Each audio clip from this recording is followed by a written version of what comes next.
Hello, leaders of the world. Welcome to Spread Love in Organizations, a podcast for purpose-driven healthcare leaders striving to make life better around the world by leading their teams with genuine care, servant leadership, and love.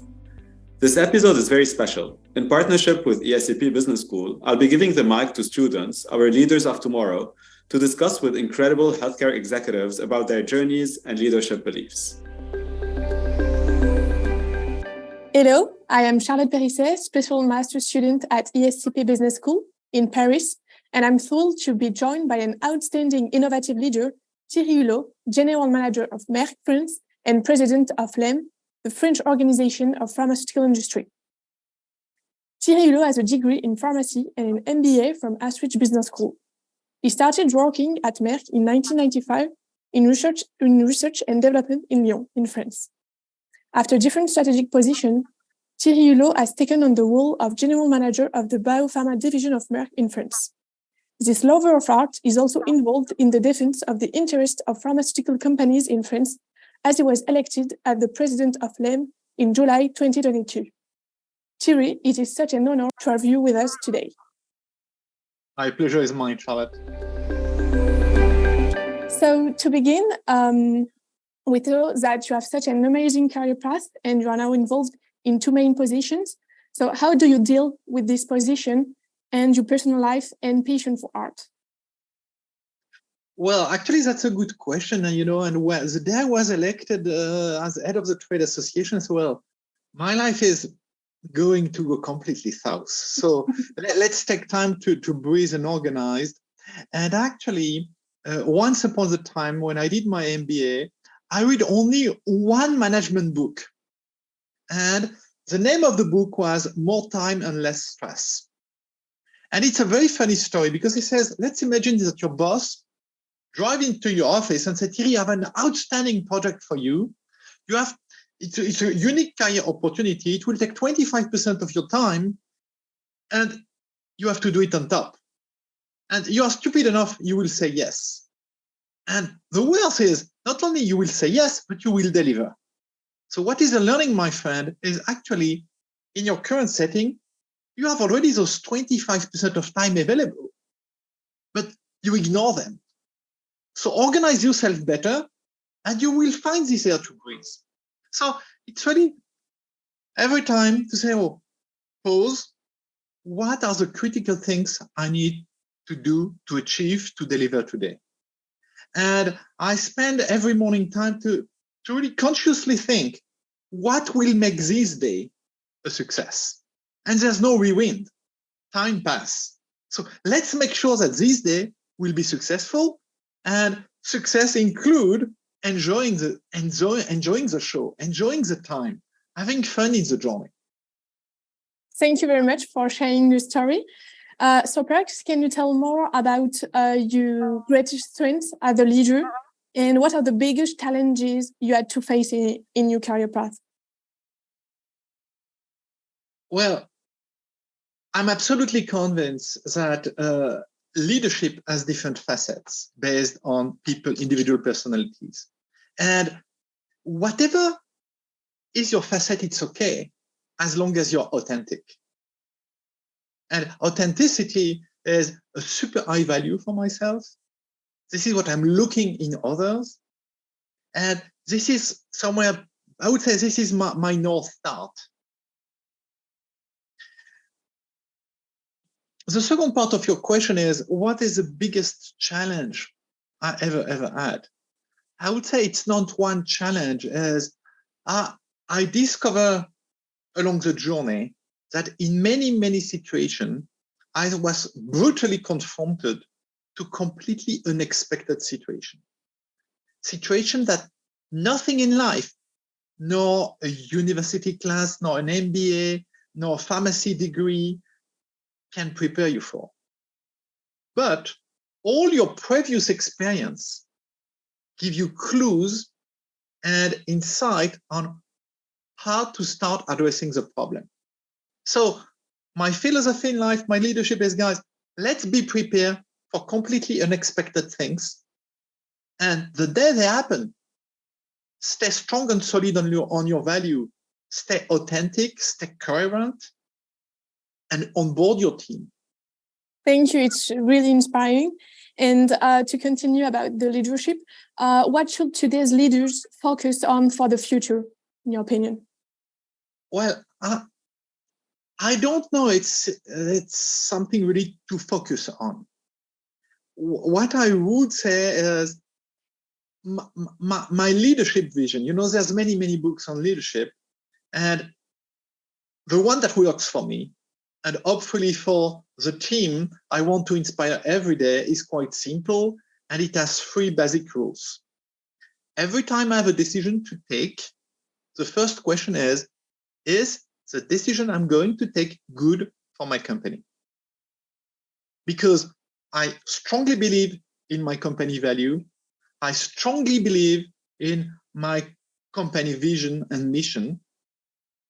And so the question is not, is this good for Thierry, or is this good for my department, or is this good for the French affiliates I'm running? No.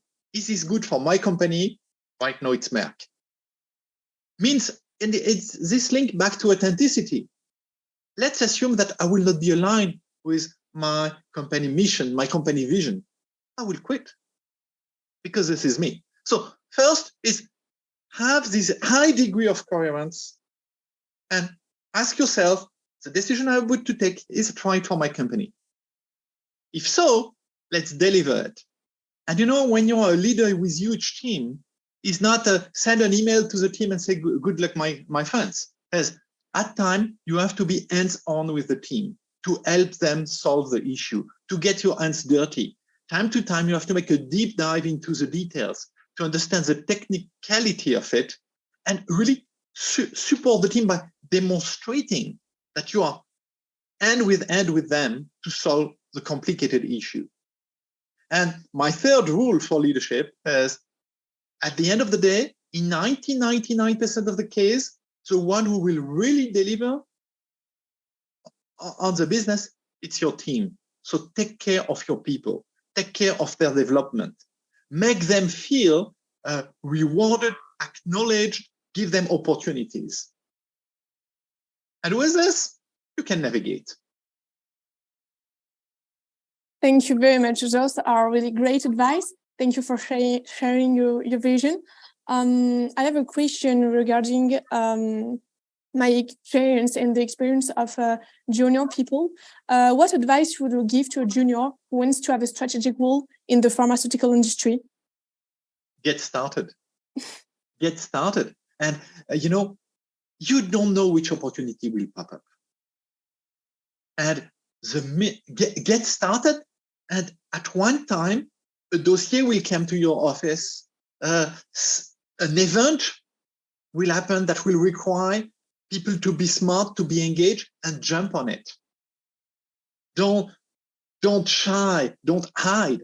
Embrace the problem and speak up. Speak it and then deliver on your commitment. Say, okay, I'm willing to take the risk to really help on this dossier, and let's get it done. Thank you very much for this advice, Thierry. Can you define more about your leadership style? And can you tell us more about your point of view about this topic? Well, I already cover the basics, my 3 rules. We know when I have to decide what is good for my company, let's be hands-on, let's really take care of the team. And do this in full transparency and authenticity. You know, at time, you also have to speak up and what we call here openly disagree. No? Let's make sure you give space for your colleagues, for your team to challenge you, to disagree with you if they have a different opinion. And at the same time, let's have a very clear rules. We discuss, then we decide after getting everyone's opinion. And once we are decided, we all act as one. We don't second guess the decision. We don't recook the decision. We have discussed. We've heard each other's point of view. Now it's time for action. And this, let's say, segregation of action, time for discussion, time for action. And when we act, we are all as one. Thank you very much for this inspiring vision. Now I would like to jump to another section. I will give you one word and want to get your reaction about this word. Are you ready? Yeah. Okay, so the first one is leadership, of course. Leadership is fun. Thank you. Patient. Patient is our North Star.